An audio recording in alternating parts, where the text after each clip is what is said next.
Good morning.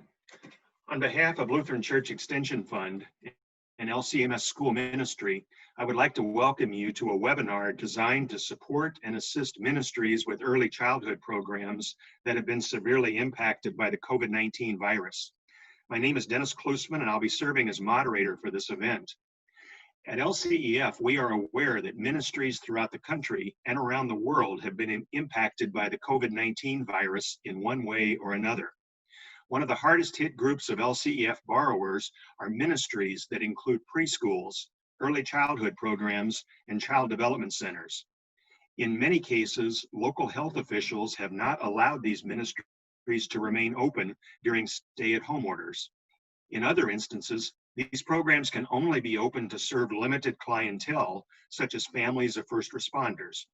For those of you who are open at this time and caring for families who are caring for others, we thank you for your dedicated service to the community and pray that all within your ministry remain safe and healthy as you serve others. Today's event is in a webinar format. We will be together for about 60 minutes. In just a few minutes, Dr. Bill Now will share some thoughts on child development centers and the impact of COVID-19. After the presentation, we will spend the rest of our time together in a question and answer format. Some of you provided questions for our presenter when you registered for this event. In addition, you will have the opportunity to ask questions by using the chat feature, not the Q&A feature, on the screen. Please address the question to everyone so that we can pick them up and hopefully share it with the presenter later in this webinar. If we cannot get to everyone's questions during our time together today, we will save the remaining questions and prepare answers and email them out to all attendees after the webinar is completed. Please also note that today's webinar is being recorded for future use. All attendees will be emailed a link to this program, and it is available for your use and your ministry's use at no charge. At this time, I would invite you to join me in an opening word of prayer. Most gracious Heavenly Father, throughout history, you have shown great mercy to the people of this earth. In times of calamity, strife, and disease, you have always been present to bring about comfort, peace, and healing. In spite of mankind's rejection of you, you sent your Son, Jesus, as the ultimate healing for all that sin has inflicted upon the world that you created. At this time of distress, we ask that you be with all who suffer physically, emotionally, and spiritually from the ravages of COVID-19 and its effects upon our world. In mercy, remove this virus from this world as only you can. Be with our leaders at all levels of government and give them wisdom and discernment to make decisions in accordance with your holy will. Give us patience and endurance to wait upon you and trust in your mercy. Be with us now during this time of conversation. Bless our presenter and the message given, that it would be supportive to ministries in need and assisting them in moving forward with the work that you have given us to do. We commend this time to you, O Lord, asking your blessing and favor upon it. In the name of Jesus, our Savior, we pray. Amen. I would now like to invite Kirk Himes, the LCEF District Vice President for the Southeastern District of the LCMS, who will introduce our presenter. Kirk. Thanks, Dennis. It is an honor to introduce today's speaker. Dr. William Bill Now is a retired E.I. DuPont and Company Incorporated corporate executive who served as the Global Director of Research, Development, and Strategic Planning for 3 of the company's profitable international businesses until his retirement in 2003. Bill led an international organization with the business center located in Geneva, Switzerland, of more than 400 technical, professional, and business employees. His business experience includes direct management of total annual budgets of $40 to $45 million, spanning 5 countries.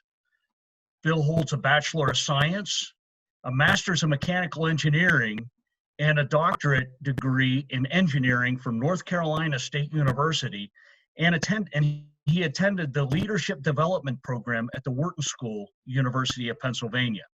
His technical and business academic background, combined with 35 years of industrial experience in international business and finance, enable him to lead organizations to clearly identify and understand the challenges and how to address significant issues efficiently and effectively.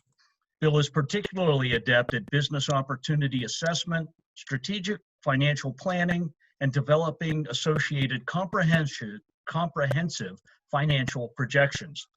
Since his retirement from DuPont in 2003, Bill has been sharing his gifts to work with the organizationally and financially distressed or challenged Lutheran Church Missouri Synod congregations with Child Development Centers in the Southeastern District. He also works with new mission plants, primarily those that anticipate planning, constructing, and operating child development centers requiring significant investments in order to grow the kingdom through a ministry outreach to young children and their families. Bill was recognized for his work as the recipient of the Lutheran Church Extension Fund 2011 Fred E. Lights Individual Award. As a member of Redeemer Lutheran Church in Richmond, Virginia, Bill sits on numerous boards and committees, both within and outside the church. He is a member at large of LCEF, where he sits on the board's nominating committee. Bill and his wife, Linda, have been members of Redeemer for more than 16 years. They have 2 children and 2 grandchildren. Ladies and gentlemen, I present to you Dr. Bill Now. Well, thank you. And first, let me recognize and thank Dennis Klusman for the opportunity to address you today. I'd like to also thank Dan Reichert, East Region VP, for his encouragement. And last but not least, I thank you, Kirk Himes, for your continued support of the efforts in the district, and especially for this kind introduction. Now let's dive into the presentation. CDCs facing unique challenges, which actually could be considered opportunities in chaos. The presentation is essentially in 2 parts. First, an overview of the CDC and its operation to provide a broad context, and that's for those of you who know relatively little about CDCs, but it's at a high enough level that hopefully those of you that are engaged in CDC leadership will understand the context. And then secondly, creating your new normal with financial scenario planning or forecasting for a healthy future. Again, since you're familiar with the first part of this presentation, I'll go through the information fairly quickly, but then slow down a bit for the second half. And as mentioned, we'll have time later in the webinar for questions and answers. So let's get started. Why a CDC? Well, typically a CDC is for a congregation to develop and grow self-funding outreach ministry to children and their families. Actually, it's an absolutely wonderful outreach ministry. I must add, however, that too often churches place additional financial or other burdens on the CDC, and so must continually guard against doing so in order to achieve their ministry vision and mission. So let's look forward to the scope and size of a typical CDC, and I'm talking about the size of a CDC that's more or less in the sweet spot from a design standpoint. The typical capacity of a CDC is in the range of 160 or more full-time equivalent children. Full-service CDCs accept children from 6 weeks to 12 years of age, and a maximum enrollment can reach upward of 180 to 225 children to achieve steady state enrolled and attending 160 FTEs. Land purchased for the church and CDC is typically in the range of 5 to 15 acres based on the future plans of the church and school. The building space for the church and CDC are similar in size, and initially they're about the same size, but total somewhere between 28 and 40,000 square feet. So corresponding permanent investment for land and facilities is in the range of $4 to $10 million. That's not for the faint of heart. Development of the ministry and business plan is often accomplished with the help of LCEF and typically requires a professional feasibility or marketing study to confirm the business plan, and from time to time to change the business plan. The investment is usually funded by congregational capital campaigns and LCF loans, with a significant portion of the loan debt service being provided by the CDC itself.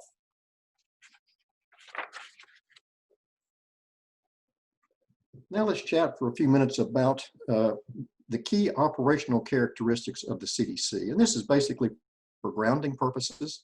And I'd like to break it down into 5 parts for clarity. First, the business, then staff, or what we might call HR, financials, cash flow, and the dashboard metrics. And when I say dashboard metrics, I mean metrics of a healthy CDC. The business of the CDC is quite complex and has many, many moving parts. Consequently, even in a good year, the CDC is riddled with many uncertainties. So in a real sense, dealing with uncertainty is already a routine part of the daily normal. This business of the CDC is highly regulated by numerous agencies, primarily the Departments of Health and Social Services. CDCs are normally open for operation 12 hours a day, often from 6 or 6:30 a.m. to 6 or 6:30 p.m. Revenue and variable expenses are entirely enrollment dependent. Budget revenue is based on anticipated enrollment. That's an enrollment forecast. And budget expense is usually based on affordability. And I'll put in a side comment here. The CDC can do anything it wants to do, but it's highly unlikely that a CDC can afford to do everything that they would like to do. So setting common sense priorities and goals and sticking to them is imperative. The CDC staff. The teaching staff typically consists of about 32 to 35 full and part-time teachers and assistants, plus about 3 to 5 administrative employees, some of which may be part-time. The number of teaching staff is regulated by the Department of Social Services.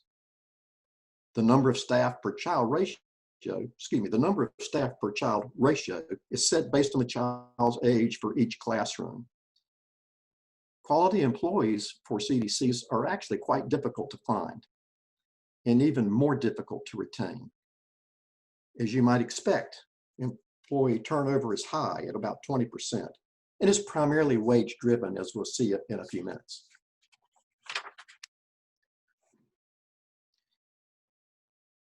The financials.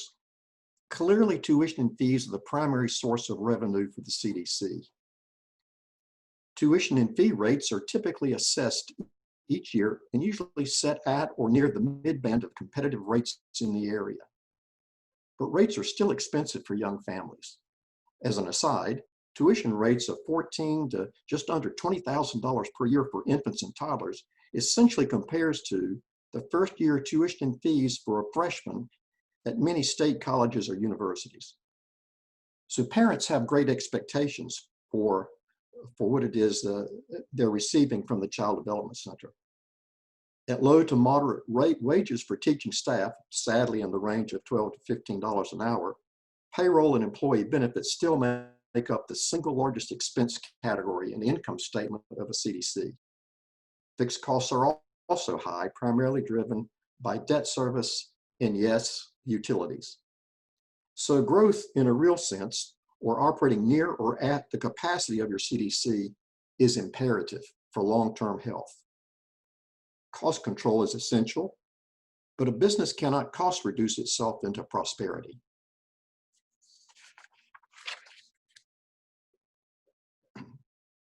Cash flow is cyclical on an annual basis. Enrollment is cyclical on an annual basis, so it stands to reason that cash flow would also be cyclical on an annual basis. The primary cause is that parents take their children out of the CDC for summer outings or vacation, which is often, during which time they often use their vacation credits.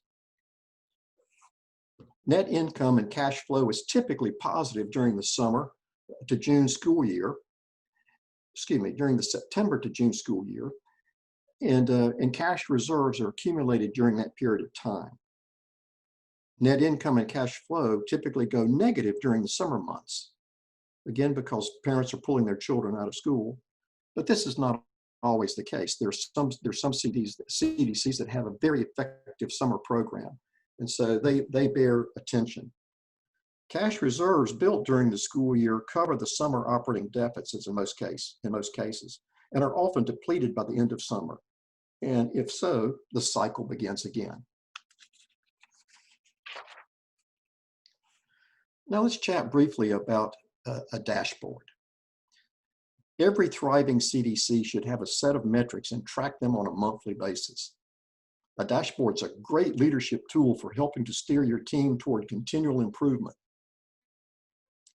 You typically don't improve what you don't measure. Do you have a dashboard? Is it simple? Is it clear? Is it concise? No more than one page with about 8 or 10 critical items should be more than sufficient. If your answer is yes, excellent. Otherwise, you might consider creating your own dashboard and routinely using it to help steer your team, perhaps even on a monthly basis. So some typical metrics to consider are listed, and I'll spend just a minute and run through the key ones. So the total children enrolled and attending should be greater than 90 and maybe even upwards of 110% of your designed capacity. Total full-time equivalent children enrolled and attending of greater than 80% of your capacity is important. Total FTE children enrolled and attending to break even. Do you know what that number is for your CDC? That's a very important number. An enrollment wait list is also important. Look for at least 3 months, preferably 6 months or more. And it's fairly common experience for young first-time parents to enroll their child months before their child is born. Parent and employee discounts and waivers are also a very critical factor. A good number to look toward is about 4 to 5% maximum of total revenue. As that number creeps above 4 to 5% of total revenue, the givebacks are too great.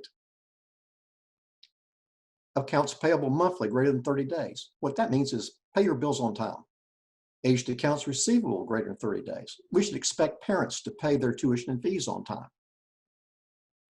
Total operating cash reserve to be built during the school year.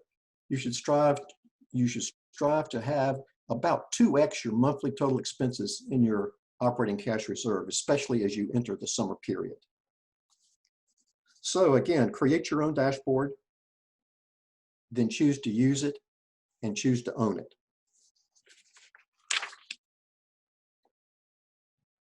Okay, just in case operating a full service CDC is not quite enough of a challenge, hello COVID-19.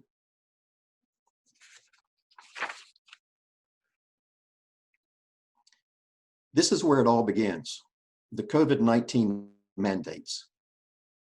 While the gathering storm, with the gathering storm, governments mandate the closing of K through 12 public and private schools. CDCs were initially thrown into that mix. Many states initially mandated the closure for about 2 weeks, then promptly extended the closure for the remainder of the school year, which in many states is about the middle of June. So you know the rest of the story. Federal and state mandates close businesses. The mandates have people shelter in place.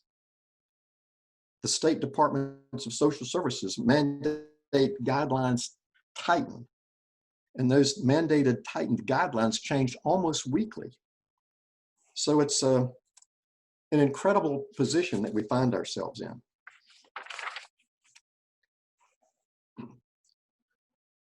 Okay, CDC enrollment impact. First, there was early confusion and often mixed messages concerning the CDCs, both from faith-based and both faith-based and public or private. As I mentioned initially, CDCs were closed. But then promptly thereafter, states supported CDCs remaining open for essential workers, such as first responders, medical caregivers, et cetera, et cetera. As businesses and schools close, parents pull their children from the CDCs to stay home. They do that for a variety of reasons. Families cut costs due to being furloughed or job losses. And as a result, enrollment drops, or did drop 70 to 80%, some more in other cases. Many Southeastern District CDCs closed. That's probably true in your own district. Few others remain open. There was some early mindset that incremental income is better than no income, and that's true up to a point. Some CDCs will close for 3 months, others for up to 6 months. Pause for just a second and think about being closed for 6 months. For a church with the CDC, it's not all about money. And so some closures were not about money at all. The closures were due to CPS, the safety and well-being for children, their parents, and staff.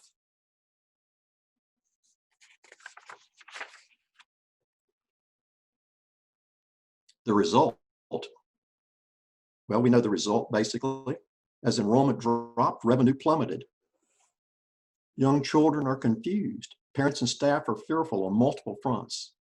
Anxiety, stress, and emotions are high. Admin and staff are extremely overtaxed. They're managing difficult, complicated issues hourly. Let me give you an example or so. Some parents became very frustrated or angry at the predicament in which they found themselves. In other words, they're stuck in the mud of life. Some parents took anger out on their admin team at their CDC for closing for a period of time. Other parents took the opposite position. They became angry because the CDC was remaining open. And when I say angry, I mean verbally abusive and angry. The wonderful news, however, is that most of the angry parents returned to their CDC and apologized, humbly asking for forgiveness. And that's God at work. The bottom line is that the admin are often in a no-win situation. Have any of you found yourselves in a similar position? So uncertainty looms like a gray cloud over everyone. I'll repeat that. So uncertainty looms like a gray cloud over everyone. Abject chaos is the final result. Abject chaos. And so I ask you this provoking question. Is chaos your friend or your foe?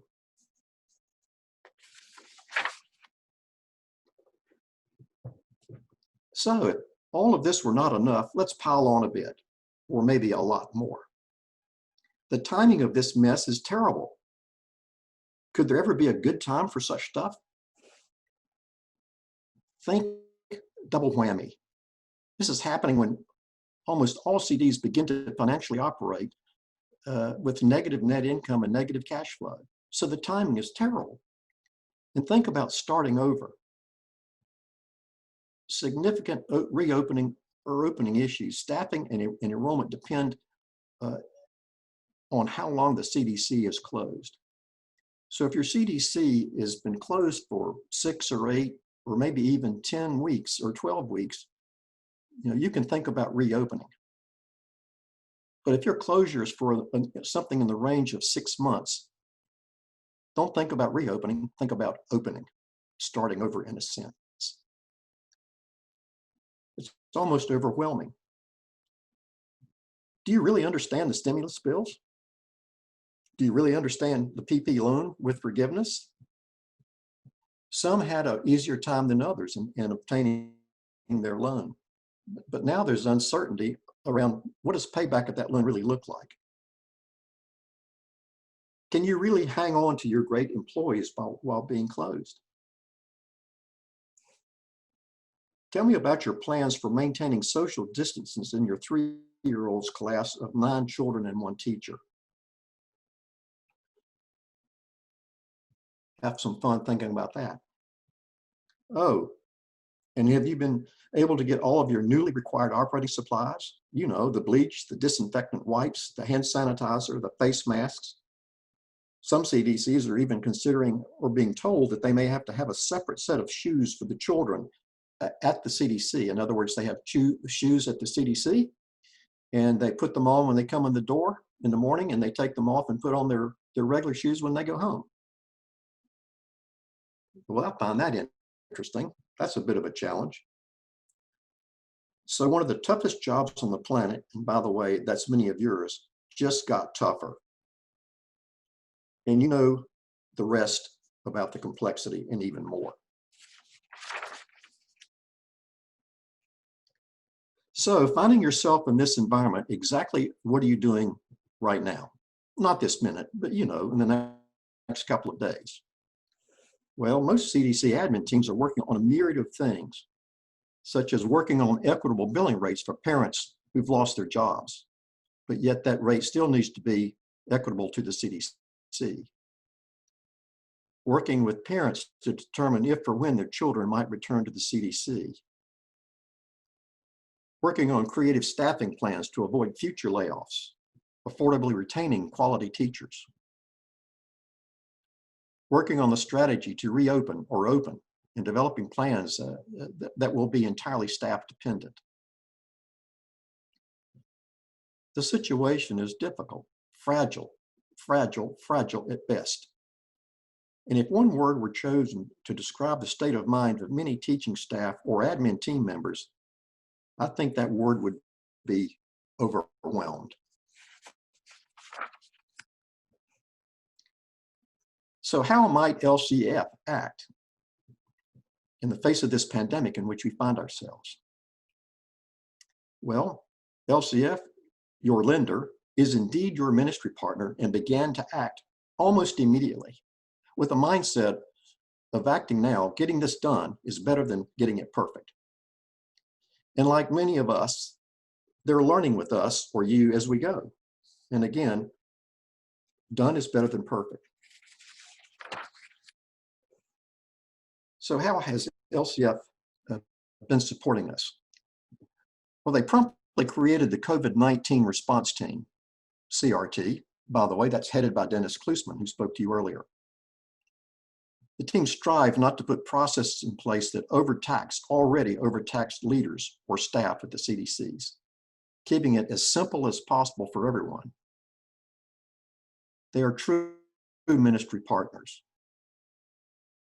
Each church and CDC is unique, and this is something that really needs to be internalized deeply. Each CDC has a different set of needs, and therefore, again, is very unique. LCEF is working diligently at the district level first, and then the national level to tailor the remedies to the needs of the church and CDC. Think of it this way: unique needs warrant unique remedies. There is not a one-size-fits-all.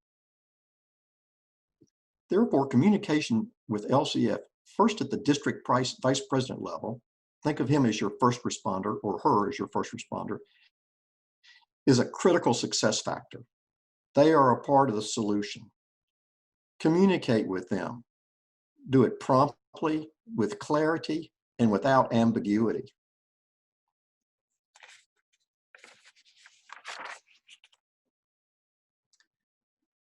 Consider the metaphor of a storm.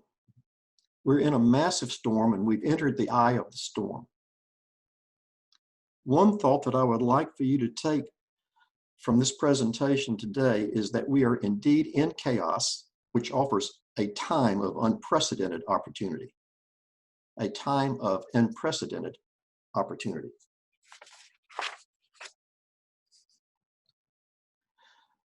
So in the eye, most CDCs found themselves in an induced, very controlled, slowed down, or closed state. There's low or no attendance. Staff has been reduced, furloughed, and in some cases terminated. Reduced admin staff are experiencing a significantly greater and demanding workload. They're struggling in the grip of tyranny of the urgent and operating in a mode of hurry up and wait. Oh, by the way, and follow the ever-changing guidelines as you do. Some have taken the opportunity to mend cracks in their foundation, and I mean that literally. They're taking time to do some much needed maintenance work, et cetera, on their facilities. And by the way, if you've not done that yet, consider doing it. Now would be a good time if your facility is unoccupied.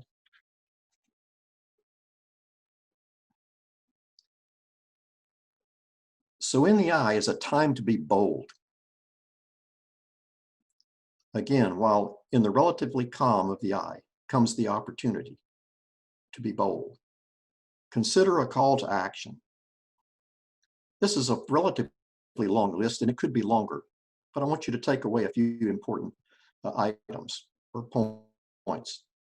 First of all, we know that there's a new normal waiting for us. My encouragement is for you to begin to define and create your new normal now.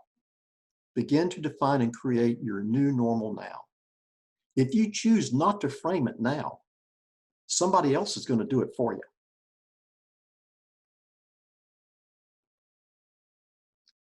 Take the time to enhance and strengthen the church ministry CDC relationship. Dust off the ministry plans that you have to grow your church relative to the outreach ministry of the CDC. Is it working for you? And what modifications do you need to take the time now to make? Strengthen the district LCEF church relational bond. Consider that we're all parts of the same body. So those three items in particular are critical. And then you've got the compulsories. Take the time to update parent and employee handbooks now. You got to do it anyway. Update child, parent, staff documents, records, files. Get your COVID-19 child care and staff operational checklists complete.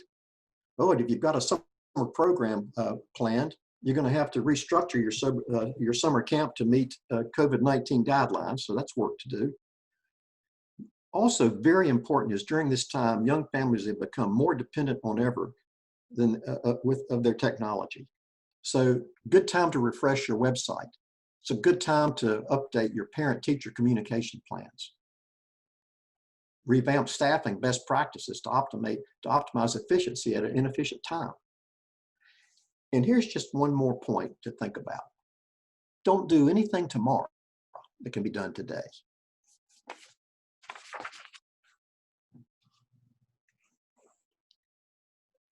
Now let's get seriously focused on the sustainable future of our CDC, your CDC, and most likely your church as well, since they are indeed a ministry.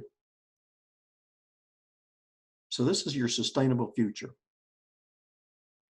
Along the way, the specific intent is to make informed, intelligent business decisions and avoid surprises, especially financial surprises.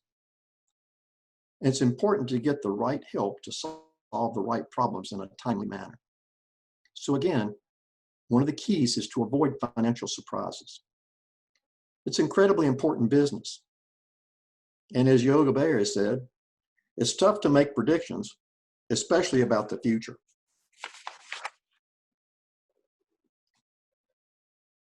So we're living in the midst of uncertain times. There are multiple degrees of uncertainty associated with COVID-19 that complicate the development of future financial performance associated with reopening or opening your CDC. When you scrape away many of the issues, there are two key areas of uncertainty. One involves parents. If they are given a choice, if or when they will return their children to the CDC. And the same is true of staff.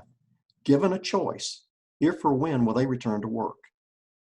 And I say given a choice because we don't really know, at least at this date, which states are opening up and relaxing which mandates at this time. And so that variable hangs out there, which is the genesis of given a choice. Now recall that children are the primary source of income, and recall that employee payroll and benefits are the most significant expenses. And oh, by the way, the number of staff per child is regulated.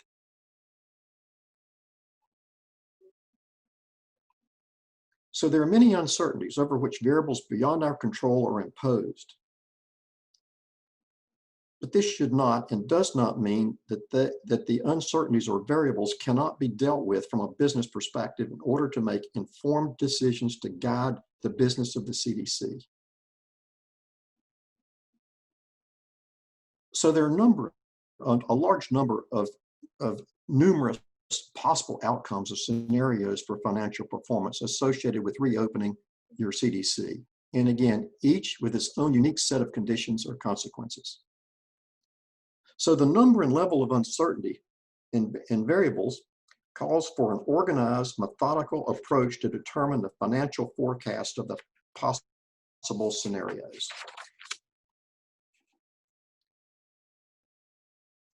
So, consider employing a demonstrated technology or methodology to determine the financial impact or forecast for each potential scenario for the CDC.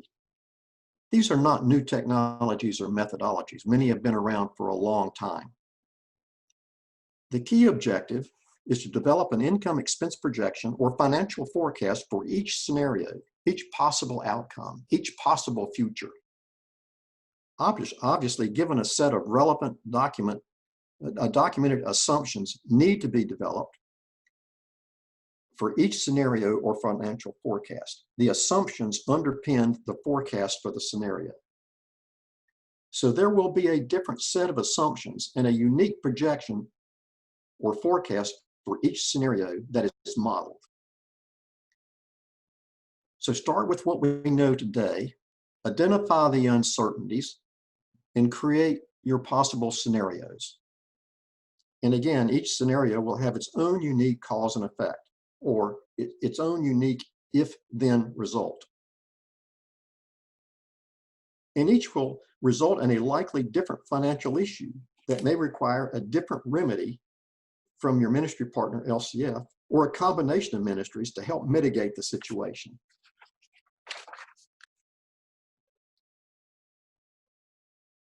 So there are numerous possible scenarios. Consider the list that I have shown here. It's important that you create your own list. This is just a simple list that I could put together as an example. So again, it's important to put together your own list and then make informed decisions to avoid surprises. So I'll not go through all these, but I'm certain that many of you have thought about these, but just pick one. One scenario might be low, around 25% enrollment capacity and staffing at opening. And so assume that that might be like June the 1st or June the 15th. What assumptions might you make to cause you to plan for scenario one if you were planning to open your CDC on June 1st? So again, you're looking at the scenario of low enrollment at opening on June 1st. What assumptions do you have to put in place for that to be a valid scenario? That assumption might be created by your state not relaxing shelter-in-place mandate, the shelter-in-place mandate, which could limit the children to only essential workers. Well, would 25% cover that? So you build the template for the forecast scenario, build it with some flexibility so that each forecast is not created from scratch, but rather each forecast is built on its successor or the previous forecast. So let's talk briefly about strategic planning. Please recall that the goal is to prepare a financial forecast for each selected scenario. A set of assumptions or conditions would have to be developed supporting each scenario in its unique financial forecast. You would likely prefer not to have to evaluate a large and unruly number of scenarios. So step one is to reduce uncertainty where you possibly can and minimize the number of scenarios by doing some things like conducting timely and routine parent and staff surveys. Know your children, know your parents, and know your staff. Know when the kids are going to come back to your CDC. Your parents will tell you. Update that information weekly. Eliminate the uncertainty of how many children might walk back into your doors on June 1st or June 15th or whatever date you decide to open. Before you get too deep in your analysis or process, it's extremely important to clean up your financials, clean up your accounting practices, clean up any bookkeeping details. Quality data in equals quality data out. That's a positive way of saying what we all know really is implied by that. So again, get your details cleaned up, get quality data going in and get quality data coming out. There are numerous scenario planning tools and methodologies that are available. Choose one and just get started. Use the mindset of making that decision and getting it over with is better than picking the perfect one. Focus first on the top line, growth of enrollment. That's equivalent to income. Then focused on expense. And to get to the bottom line, what you're after is a net income and cash flow projection. Develop your list of likely scenarios, at least 3, and put implementations and plans in place to address each one of them. I'm just suggesting best case, worst case, or most likely case. And here's a critical factor. Keep your LCEF district vice president fully informed of your needs so that as your ministry partners, they may best know how to tailor remedies or a combination of remedies to help mitigate your issues. Finally, stick to the fundamentals. Key is to communicate, communicate, communicate. So finally, choose a tool, become familiar with it. Excel might be a good place to start.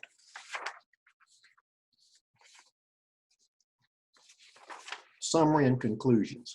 Well, we've talked about quite a few things here, but let's try to wrap this up.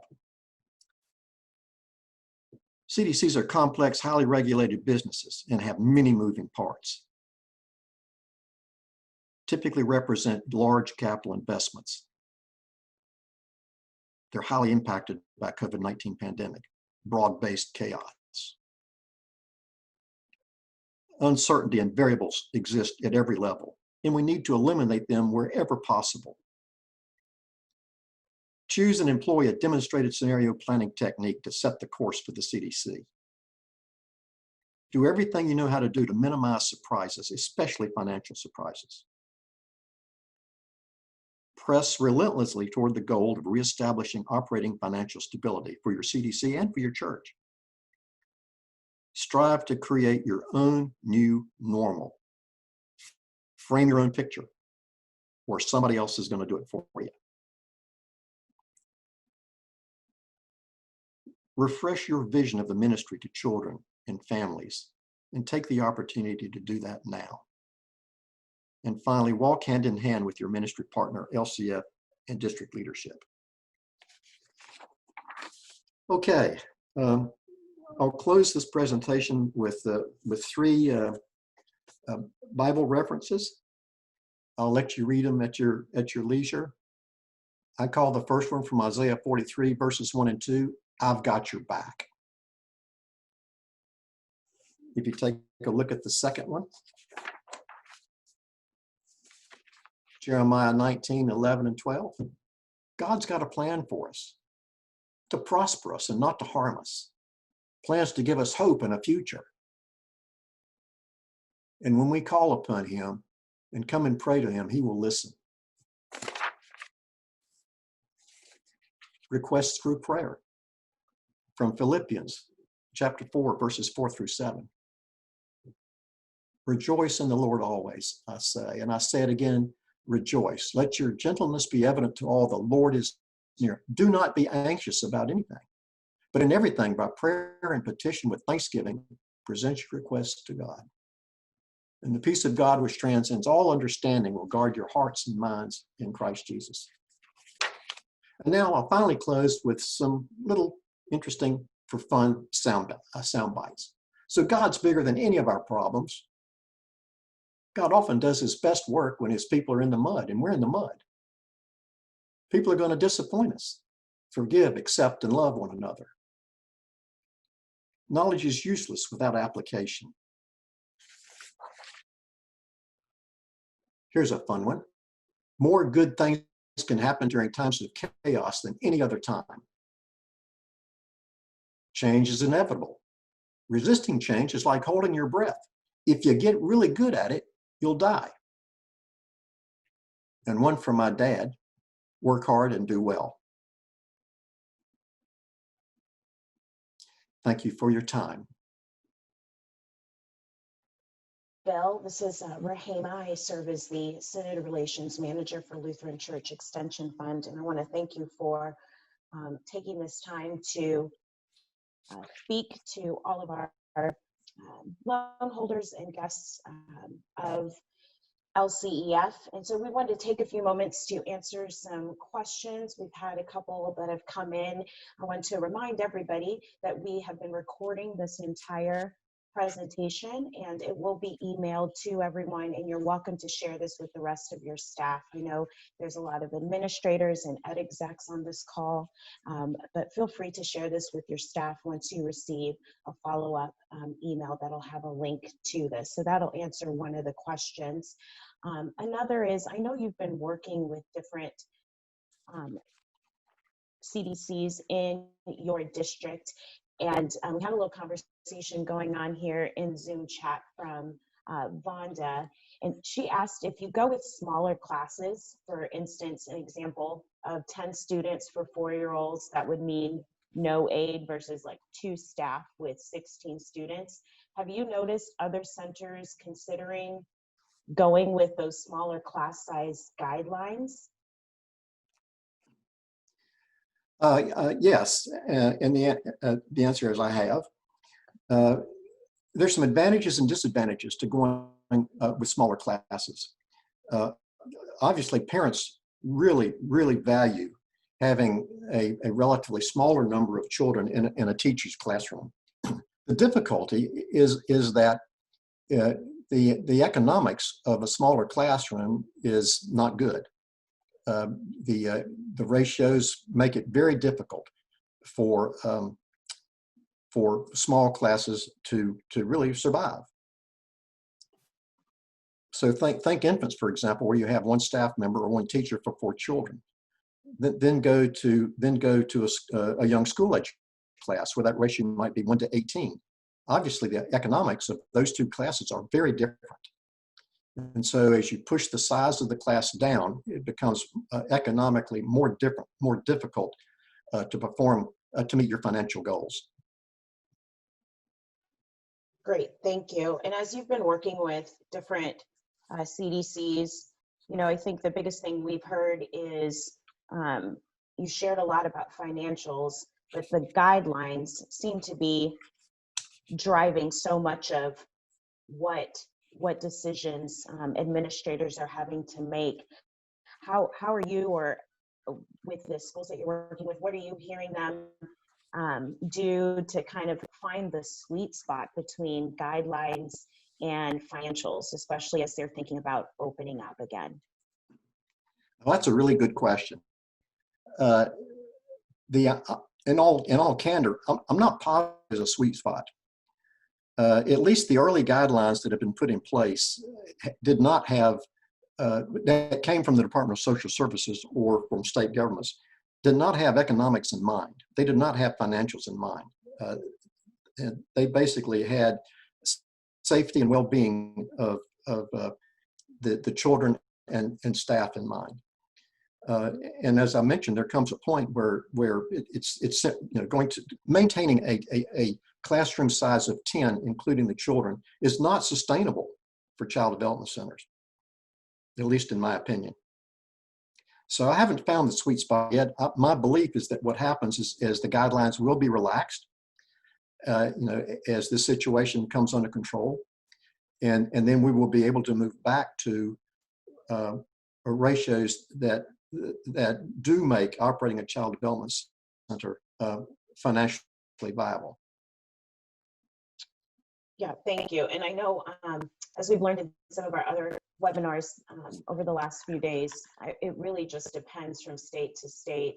And so I would definitely recommend that you check the mandates within your own state in regards to childcare, especially with CDCs, because that varies widely, even in accordance with the current CDC guidelines. So Bill, even though you've talked a lot about parents making this decision on whether to bring back their child as CDCs are considering to open, could you speak a little bit to the other end? How, as administrators, do we deal with staff who are uncomfortable, not quite sure, and how do we prepare them to also come back? Well, that too is a great question. And in all candor, in my opinion, the parent question about, if given a choice, if and when they would bring their child back, or staff, if and when they would come back, it's all about the personal comfort. For example, there are staff members in some centers who have an immune deficiency. And it makes no sense for them to return to work until they know that this situation is really under control. There are other staff members who are just personally very uncomfortable with coming back to work in this environment. And so most of the centers I'm working with are trying not to put their employees in a position where they're being forced or pressured to come back to work. However, they can't be supported indefinitely. And just a quick comment about that, with a teaching staff who've been laid off, may now apply for unemployment. And at least for about 8 weeks, their unemployment pay, including the little bonus that they get, might exceed what they would be making to come back to work full time, and that poses yet another interesting dynamic.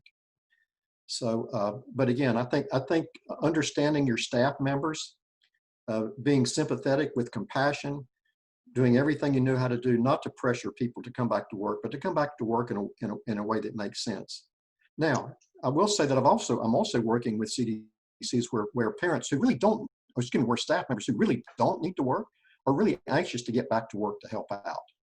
And that's very, very encouraging.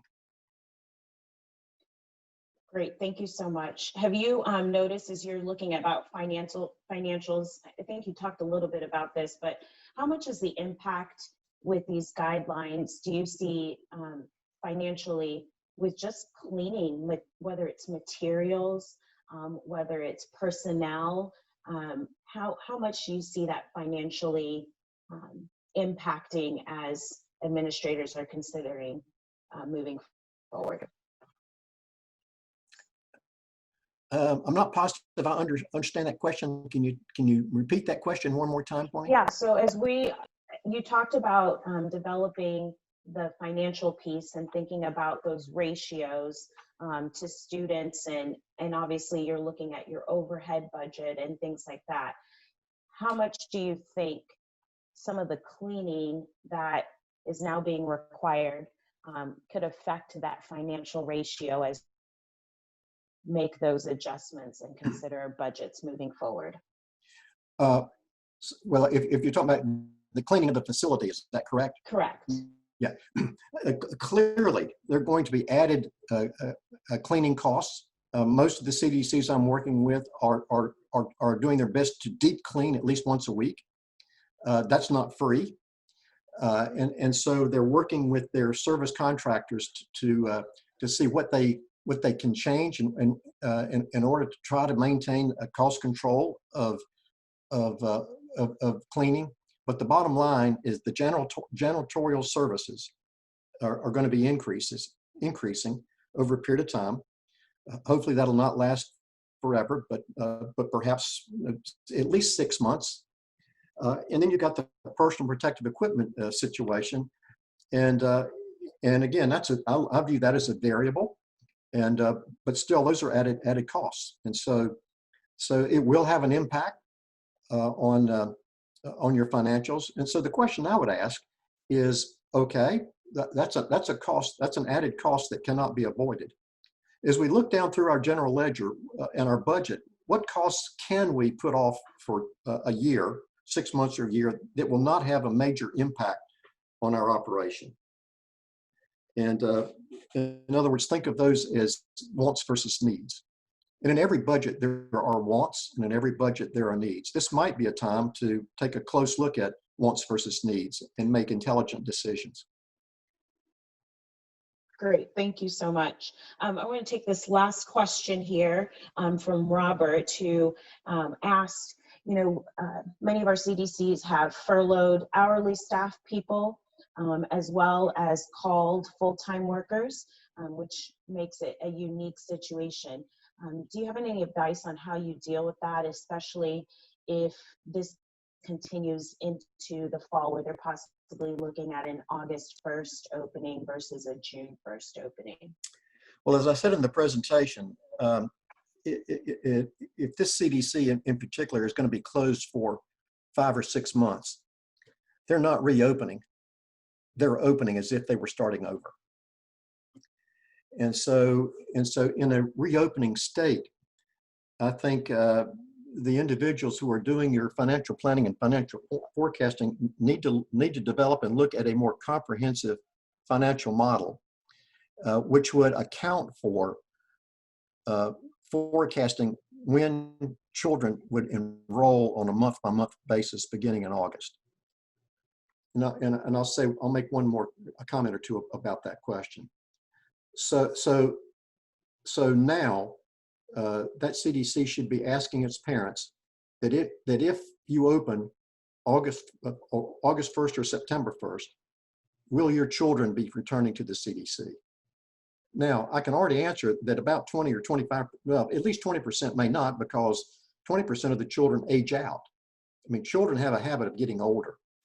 And so every year a CDC has to enroll 20 or 30 children just to make up for those children that have graduated or aged out or gone on to elementary school grades 4 and 5. So again, my point would be, regardless of whether the person is a rostered employee or hourly employee or a non-rostered employee, if the CDC has been down for 5 or 6 months, don't think reopening, think opening. What would you do if you were starting over? Because in effect, in my opinion, that's nearly what you're doing. Thank you, Rahima and Dr. Now. This brings us to the conclusion of our webinar today. On behalf of LCEF and LCMS School Ministry, I again want to thank our presenter, Dr. Bill Now, for his insightful presentation. This webinar has been recorded, and a link to it will be sent out shortly via email to all attendees. We also want to thank each of you for joining us today. We pray that God continues to bless you and your ministry as we all deal with the effects of COVID-19 in our lives and in our work. Have a great rest of the day.